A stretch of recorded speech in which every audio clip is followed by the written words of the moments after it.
এই যে কক্সবাজার সমুদ্র সৈকতের পাশে যে মার্কেটটা, এই যে এইটা বার্মিস মার্কেট বলে। দেখেন কি পরিমাণ ময়লা আবর্জনা রাস্তার সামনে, প্রত্যেকটা দোকানের সামনে।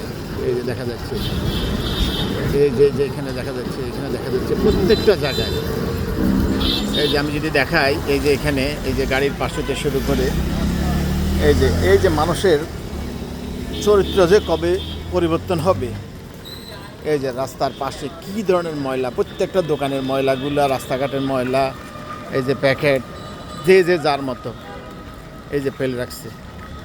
তা আমরা আসলে নিজেরা শুধু নিজের সৌন্দর্য হইলে তো হয় না, নিজের আশেপাশে সব পরিষ্কার পরিচ্ছন্ন রাখতে হবে, এটাই সৌন্দর্য। তা আমরা শুধু নিজেদের সৌন্দর্যটাই করি, নিজেদের চেহারা সৌন্দর্য করি, কিন্তু এই যে রাস্তাঘাট পরিবেশ যে অবস্থা হচ্ছে, এই যে নোংরাটা, এগুলো কবে আমাদের ভিতর এই জ্ঞানটা আসবে? শুধু নিজেরা না, সাথে সাথে আমাদের আশেপাশেও পরিষ্কার পরিচ্ছন্নতা রাখা। কি সুন্দর, অথচ ফুটপাথটা তৈরি করা, অথচ পাশে কি ধরনের নোংরা, যার মতো করে নোংরা করতেছে। আল্লাহ সবাই থেকে বুঝ দিক, হেদায়েত দান করুক।